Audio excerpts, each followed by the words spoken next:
নমস্কার, আমার ইউটিউব চ্যানেলের পক্ষ থেকে সমস্ত ইউটিউব পরিবারকে স্বাগত জানাই। শিক্ষামূলক একটি নতুন ভিডিও নিয়ে চলে এসেছি, যা শিক্ষার্থীদের শেখা ও জানার ক্ষেত্রে সাহায্য করবে। একজন মহাপুরুষের আত্মজীবনী। তিনি হলেন পণ্ডিত ঈশ্বরচন্দ্র বিদ্যাসাগর। তিনি আমাদের দয়ার সাগর, মাতৃভক্ত, দানবীর পণ্ডিত ব্যক্তি ছিলেন। সেই পণ্ডিত ব্যক্তির 26শে সেপ্টেম্বর জন্মদিনে ওনাকে জানাই সশ্রদ্ধ প্রণাম। আধুনিক শিক্ষার জনক, বাংলার গৌরব তথা গদ্য সাহিত্যের জনক ঈশ্বরচন্দ্র বিদ্যাসাগরের আত্মজীবনী। ভূমিকা 19 শতকের অর্থাৎ 1801 থেকে 19 সাল পর্যন্ত একজন বিশিষ্ট বাঙালি শিক্ষাবিদ, সমাজ সংস্কারক ও গদ্যকার ছিলেন পণ্ডিত ঈশ্বরচন্দ্র বন্দ্যোপাধ্যায়। কবিগুরু রবীন্দ্রনাথ ঠাকুর বলেছিলেন, বাংলা গদ্যের প্রথম শিল্পী হলেন বিদ্যাসাগর।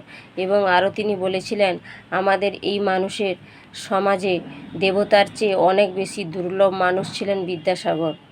বজ্রাদপি কঠোরানি মৃদুনি কুসুমাদপি, অর্থাৎ তিনি কর্তব্যে বজ্রের চেয়েও কঠোর এবং স্নেহ মমতায় ফুলের চেয়েও নরম ছিলেন।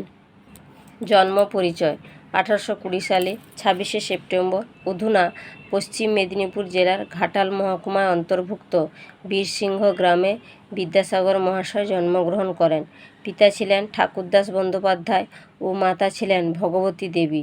তাঁর মায়ের প্রতি অগাধ মাতৃভক্তি ছিল। একসময় মায়ের ডাকে তিনি দামোদর নদও পার হয়েছিলেন। বাল্যকাল তিনি ছোটবেলাতে খুবই দুরন্ত ও একগুঁয়ে ছিলেন, কিন্তু সেই সঙ্গে তাঁর ছিল অসামান্য বুদ্ধি ও মেধা।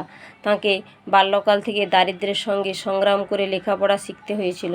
তাঁর পিতা কলকাতায় সামান্য মাইনের চাকুরি করতেন। 1828 সালে তিনি প্রথম কলকাতায় আসেন। আসার সময় পিতার সঙ্গে পায়ে হেঁটে যাচ্ছিলেন। পথে নির্দিষ্ট দূরত্বে মাইলস্টোন পোঁতা ছিল, তাতে ইংরেজি সংখ্যায় লেখা ছিল। তা দেখে তিনি ইংরেজি সংখ্যা গণনা শিখে ফেলেছিলেন। কলকাতায় এসে সংস্কৃত কলেজে ঈশ্বরচন্দ্র ভর্তি হয়েছিলেন এবং প্রতি বছর পরীক্ষায় প্রথম স্থান অধিকার করে মাসিক 5 টাকা হারে বৃত্তি পেতেন। সেই বৃত্তি পেয়ে তিনি পড়াশোনা চালাতেন। শিক্ষা ও শিক্ষার প্রসার। বিদ্যাসাগর মহাশয় সাহিত্য, অলঙ্কার, ব্যাকরণ, স্মৃতিশাস্ত্র, ন্যায়শাস্ত্র প্রভৃতি বিভিন্ন বিষয়ে অসাধারণ পাণ্ডিত্য অর্জন করেছিলেন। তাঁর প্রকাশিত সাপ্তাহিক পত্রিকাটি হল সোমপ্রকাশ। তিনি মায়ের স্মৃতি রক্ষার জন্য বীরসিংহ গ্রামে একটি বিদ্যালয় অর্থাৎ ভগবতী বিদ্যালয় নামে এই বিদ্যালয়টি প্রতিষ্ঠা করেছিলেন। তিনি 1841 খ্রিস্টাব্দে 21 বছর বয়সে ফোর্ট উইলিয়াম কলেজে অধ্যাপনার কাজে নিযুক্ত হয়েছিলেন। তার আগে অর্থাৎ 1839 সালে 19 বছর বয়সে সংস্কৃত ভাষা ও সাহিত্যে অগাধ পাণ্ডিত্যের জন্য ঈশ্বরচন্দ্র বন্দ্যোপাধ্যায়কে হিন্দু ল কমিটি বিদ্যাসাগর উপাধিতে ভূষিত করেছিলেন। তিনি সংস্কৃত কলেজে অধ্যাপক ছিলেন। তিনি ঈশ্বরচন্দ্র শর্মা নামে স্বাক্ষর করতেন। তিনি মেট্রোপলিটন কলেজে সরকারি সম্পাদক পদেও নিযুক্ত ছিলেন 1846 সালে, যা এখন বিদ্যাসাগর কলেজ নামে পরিচিত। বিদ্যাসাগর মহোদয় বিশ্বাস করতেন, শিক্ষার মধ্যেই রয়েছে সমাজের মুক্তির চাবিকাঠি। তিনি নারী শিক্ষার প্রসারে বিশেষভাবে সচেষ্ট ভূমিকা নিয়েছিলেন। তিনি বুঝেছিলেন যে নারীদের দুর্দশার কারণ হলো অশিক্ষা ও শিক্ষাহীনতা। তাই নারীরা যাতে পুরুষদের মতো লেখাপড়া শিখে সমাজের কাজে আসে, সে কথা ভেবে তিনি হিন্দু বালিকা বিদ্যালয় প্রতিষ্ঠা করেছিলেন। বর্তমানে বিদ্যালয়টি বেথুন স্কুল নামে পরিচিত। তাঁর অর্জিত অর্থ বহুলাংশ নারী শিক্ষা বিস্তারে ব্যয় করতেন। যুগোপযোগী শিক্ষা বিস্তারের উদ্দেশ্যে কেন্দ্র ও বিদ্যালয় প্রতিষ্ঠার মধ্য দিয়ে তিনি নারী সমাজের মুক্তি ঘটিয়েছিলেন। গ্রন্থ রচনা 1847 সালে তাঁর লেখা প্রথম বইটির নাম হলো বেতাল পঞ্চবিংশতি। 1854 সালে শকুন্তলা, 1855 সালে শিশুদের জন্য বর্ণপরিচয় প্রথম ভাগ ও দ্বিতীয় ভাগ।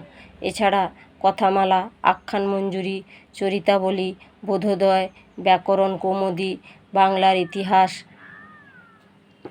আরও বহু গ্রন্থ। এবং 1860 সালে সীতার বনবাস অভিজ্ঞান শকুন্তলম গ্রন্থটি 1871 সালে তিনি রচনা করেছিলেন। তিনি জ্যোতিচিহ্নের আবিষ্কার করেছিলেন। এভাবে বহু গ্রন্থ রচনা করে শিশুদের ও বড়দের জন্য শিক্ষার বিস্তার ঘটিয়েছিলেন। তাঁর শিক্ষা পদ্ধতি ছিল মানব কল্যাণমুখী।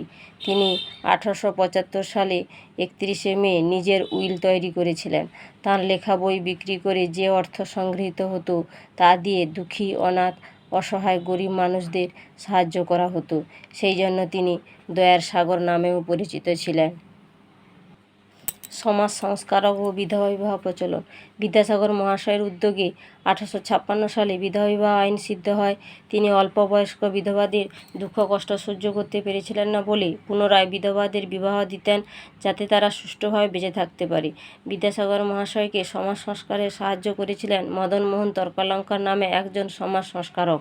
একসময় তিনি তার ছেলে নারায়ণচন্দ্র বন্দ্যোপাধ্যায়কে ভবসুন্দরী নামে এক বিধবা রমণীর সাথে বিয়ে দিয়েছিলেন। নারী মন থেকে কুসংস্কার দূর করতে ও তাদের মনে পাশ্চাত্য শিক্ষার বিস্তার ঘটাতে সক্ষম হয়েছিলেন তিনি। তিনি বহু বিবাহের বিরোধী ছিলেন। বাল্যবিবাহ রোধেও তার ভূমিকা ছিল। তিনি ছিলেন প্রকৃত মানব হিতৈষী। তাঁর চরিত্রে মনুষ্যত্ববোধের প্রকাশ পায়। অবসর জীবন ও মহাপ্রয়াণ। বর্তমানে ঝাড়খণ্ডের কারমাটারে তিনি শেষ জীবন অতিবাহিত করেছিলেন। একসময় অমর কবি মাইকেল মধুসূদন দত্তকেও বিপদের হাত থেকে রক্ষা পাওয়ার জন্য অর্থ দিয়ে সাহায্য করেছিলেন। অবশেষে 1891 সালে 29শে জুলাই এই মহাপুরুষের মহাপ্রয়াণ ঘটে। উপসংহার: আমাদের আধুনিক শিক্ষার প্রচলন, নারী ও শিশু শিক্ষার বিস্তার, সংস্কৃত শিক্ষা ও ইংরেজি শিক্ষার প্রসারে পণ্ডিত ঈশ্বরচন্দ্র বন্দ্যোপাধ্যায়ের সক্রিয় ভূমিকা আজও উজ্জ্বল স্থান হিসেবে সমাদৃত। যতদিন বাঙালির অস্তিত্ব টিকে থাকবে, ততদিন বিদ্যাসাগরের নাম চিরস্মরণীয় হয়ে থাকবে। অমর কবি মাইকেল মধুসূদন দত্ত বলেছিলেন, বিদ্যার সাগর তুমি বিখ্যাত ভারতে, করুণার সিন্ধু তুমি সেই জানে মনে, দীন যে দীনের বন্ধু। বলা বাহুল্য যে বীরসিংহ সিংহশিশু বিদ্যাসাগর মহোদয়ের স্মরণে কলকাতায় বিদ্যাসাগর সেতু সেরা স্থাপত্য নিদর্শন হিসাবে পরিচিত। উচ্চারণজনিত ভুল ত্রুটির কারণে আমি ক্ষমাপ্রার্থী। সবাই ভালো থাকুন, সুস্থ থাকুন। নতুন দর্শক বন্ধুরা সাবস্ক্রাইব বাটনে ক্লিক করুন।